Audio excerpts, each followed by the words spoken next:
bienvenue sur Spatule Bro, je suis le chef et aujourd'hui on se retrouve pour la review de l'épisode 2 de la saison 2 de Jujutsu Kaisen qui adapte l'arc Trésor caché, mort subite, un truc comme ça, je crois que c'est ça le nom de l'arc.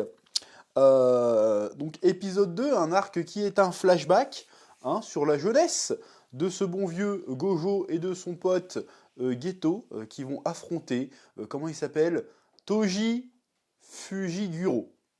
Je crois que c'est ça. Franchement, si j'ai tout bon, je suis trop fort. En vrai, ça change. Bon, je m'excuse pour la review de la semaine dernière qui était éclataxe. J'étais fatigué. J'ai dit, bon, faut que je le fasse avant de partir à Japan Expo. Donc je l'ai fait quand même. Là, je me suis remis un peu à niveau. C'est bon, j'ai pris des notes et tout. On va pouvoir en parler de manière sereine. C'est parti. Bon, alors autant le premier épisode était un petit peu space, parce qu'il prenait pas le temps de nous réintroduire le contexte, c'était direct, vas-y on est dans le passé, c'est à toi de comprendre tout seul qu'il s'agit d'un flashback. Autant le second rentre un peu plus dans le vif du sujet et un peu plus facile à suivre. Alors déjà, j'aime beaucoup le délire, l'ambiance de cette saison. Je trouve que la mission qu'ils ont, Geto et Gojo, de protéger, comment ça s'appelle? J'ai marqué, Rico elle s'appelle, Amanaï, je sais pas quoi, Rico Amarai, je sais plus, oh, Rico, bref, qui doit devenir le prochain, pas prisme lunaire, c'était quoi? Plasma lunaire, non, plasma stellaire. T'as vu, j'ai retenu. Bon bref, j'aime bien le délire parce que ça mélange occultisme et le côté un peu mafia, film noir. Ce qui me ramène à une ambiance d'un autre manga que j'ai déjà souvent cité quand on parlait de Jujutsu Kaisen. Ça me rappelle un petit peu l'ambiance de l'arc Yorshin City, si je dis pas de bêtises, dans Hunter x Hunter, ou Hanta Hanta, comme disent les puristes. On est dans cette ambiance mélange entre mafia, film noir, un peu policier, et occultisme, et je trouve que le mélange fonctionne bien. Il y a un délire, vas-y, ils font des missions, ils doivent protéger des cibles, ils mettent des rançons sur la tête des gars, il y a des tueurs à gages qui se pointent, il y a des organisations, il y a un côté secret, un côté underground, un côté noir que j'aime beaucoup. Et franchement, en plus, les persos ont vraiment du flow pour le coup. Je suis pas un bandeur de flow, mais pour le coup, le Geto et le Gojo, j'avoue qu'ils imposent leur style. Tout comme le Fujiguro d'ailleurs, qui impose un style assez incroyable. À un moment, quand il est en train de bouffer des takoyaki, il faut arrêter de mettre autant d'emphase sur la bouffe dans les animés, parce que j'ai trop envie de me taper des takoyaki maintenant. Ils sont trop bien faits ces takoyaki, je fais oh le bâtard, vas-y laisse-moi tape un croc là bâtard, ils étaient trop bien. Et il impose un style trop fastoche, c'est vas-y il bouscule un vieux, et le mec fait dis donc t'as renversé mes ramen, et il reste, et il se baisse, pense devant lui, il reste regarder comment ça fait. Et puis il fait non c'est bon y a rien, et il part de l'autre côté, tu fais oh le flow, pareil quand le Geto il se sert je sais plus quoi, mais il se sert des nouilles aussi je crois à un moment donné, ou un thé, il se sert un thé pendant qu'il est en train de torturer un gars avec un fléau, là, tranquille, dans les débris de l'appartement, il est comme ça. C'était un petit peu stylax. Et pareil, comme fait. De toute façon, le mec Blazer, je crois, un truc comme ça. De toute façon, on a amené le gars plus balèze de notre organisation. Tu vas voir, il va te défoncer la gueule. Et après, t'as Gojo qui lui envoie le message. C'est bon, je l'ai niqué. Et tu vois la gueule du gars qui est KO comme ça. C'était un peu badass. Ils ont du style, ils sont badass. Mais encore une fois, maintenant, j'ai envie de les voir un petit peu en difficulté. Ce qu'on a un petit début, c'est ce qu'on voit un petit peu dans cet épisode. Alors, un tout petit peu.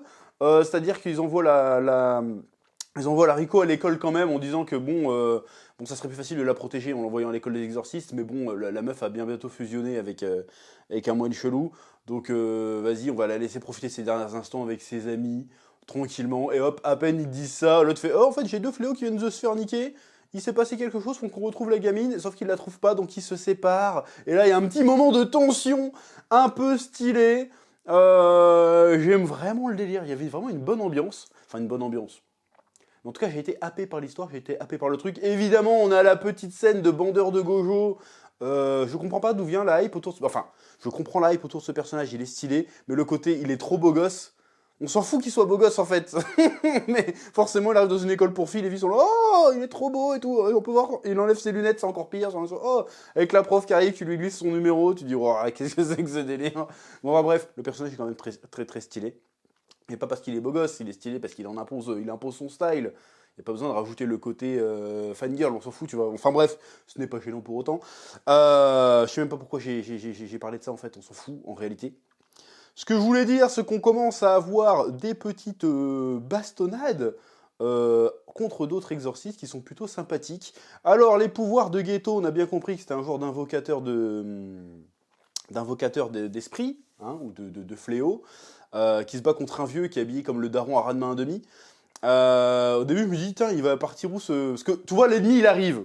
Il fait genre, il est trop confiant, il fait genre, en train de se faire une tactique dans sa tête. Oui, c'est un jeune. En plus, il invoque des trucs, donc il va forcément vouloir se battre à distance. Du coup, je vais utiliser une stratégie pour me rapprocher de lui et le niquer en corps à corps, parce qu'il sait certainement pas se battre au corps à corps. Et tout de suite, quand tu vois la douille arriver, tu dis, bon, ouais, toi, tu parles trop, tu vas te faire one shot. Et c'est plus ou moins ce qui arrive, parce qu'il se met dans il te sort un truc à la chaîne Soman avec un méga truc qui sort pour le bouffer. Et puis après, il arrive sur le côté, il va l'attaquer, puis hop, flashback, il voit son chien mort. Tu te dis, ça veut dire quoi ce truc? C'est une illusion? Ou ça veut dire qu'il est vraiment mort en fait, et que du coup, il a même pas fini son attaque, il se retrouve au paradis, il retrouve le chien qu'il avait dans son enfance. Au début, je croyais que c'était ça. Je fais, oh quel moyen de stylé de montrer qu'un perso est mort en mode comme une grosse crotte. Bah en fait non, c'était vraiment une illusion. Et puis là, il lui sort un Hitman dans sa tronche, j'ai rien compris. Il arrive... C'était vraiment bien fait. Voilà, j'ai kiffé, je me suis un peu levé de mon siège, je fais oh oh C'était vraiment plutôt stylé. Et ensuite, nous avons le deuxième combat qui oppose Gojo à un mec avec un sac en papier sur la tronche qui peut a priori se cloner. Alors, encore une fois, je n'ai absolument rien bité au pouvoir de Gojo. Déjà dans la saison 1 et même dans le manga, j'avais toujours pas compris c'est quoi son pouvoir de l'infini ou je sais pas quoi.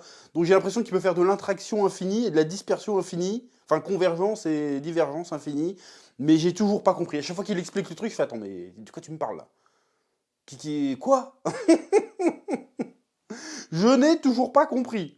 Et pourtant, tu parles à un lecteur de Jojo, hein, j'ai envie de te dire, normalement, les pouvoirs abusés, ça me parle, ça me connaît, là, j'ai toujours pas compris. Alors, si quelqu'un, dans les commentaires, aura l'amabilité de me secpatiser l'explication de son pouvoir, ce que je n'ai toujours pas compris. J'ai repassé la scène 3 fois, je fais, attends, mais qu'est-ce qu'il raconte? Oui, c'est comme si je faisais moins une pomme ou je sais pas quoi, mais quoi? Impossibilité quantique ou je sais pas... Mais quoi? C'est quoi ton pouvoir? Dis juste je suis cheaté, c'est bon, on a compris. Dis je suis cheaté, et là on comprend. N'essaye pas d'expliquer ton pouvoir, parce que là on comprend... franchement, j'ai rien compris. Donc expliquez-moi c'est quoi son pouvoir exactement, parce que moi j'ai pas compris c'est quoi son pouvoir. Or il est stylé, dans le sens où il met... il est pyrotechnique, dans le sens où il fait des gros dégâts, ou c'est impressionnant, mais je n'ai rien compris à son pouvoir. Donc si vous pouvez m'expliquer, moi je dis merci, parce que là, rien pité. Oui.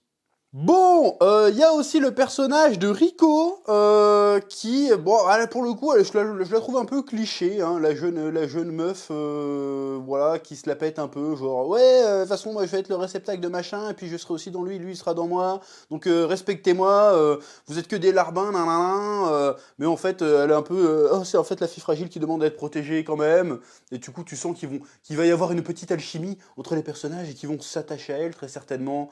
Tu sens la douille arriver, et très probablement que, à un moment donné, ça va partir en steak. Je le sens, sinon on aurait déjà entendu parler de cette meuf, en fait. Donc à un moment donné... Enfin bref, on verra bien. En tout cas, un épisode plutôt sympathique. Et il faut que je reparle aussi de Fujiguro, qui est vraiment stylé. Hein. Bon, j'avais pas capté Fujiguro, effectivement, parce qu'on lui parle de Megumi.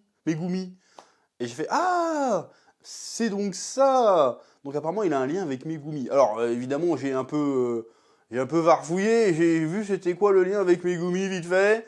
Je vais pas spoiler, je sais même pas si ça a déjà été dit ou quoi que ce soit, mais ça peut être très intéressant de voir ce bordel-là. Voilà. Donc oui, un épisode où l'intrigue commence, petite ambiance un peu de malfrat, un peu film noir, un peu occulte, petite péripétie, petit gag, un épisode fort bien rythmé, un peu linéaire, mais enfin plus linéaire que l'épisode d'avant où on comprenait pas forcément tout. Franchement, j'ai kiffé, très curieux de voir la suite. Voilà. Donc c'est à peu près tout ce que j'ai à dire cette semaine sur l'épisode de Jujutsu Kaisen, arc qui risque d'être fort intéressant au long cours, au fil de l'histoire. Tu vois ce que je veux dire ou pas? Parce que pour l'instant on n'a que un épisode et demi où on rentre dans le truc, mais j'attends que ça se développe, je sens qu'à un moment donné ça va être, tu sais, là c'est sympathique, tu vois, et je sens qu'à un moment donné on va faire « Oh, oh le bâtard !» Tu vois ce que je veux dire ou pas? Bref, épisode bien sympathique, j'ai bien kiffé, animation bien sympathique, opening ending très sympa aussi comme d'habitude. Voilà, je n'ai plus qu'à te laisser le soin de mettre en commentaire ce que tu as pensé de cet épisode, ce que tu as pensé de cette review, et de mettre des petits pouces bleus pour la passion. Et je te dis à très bientôt sur Spatule Bro pour de nouvelles vidéos. Oui.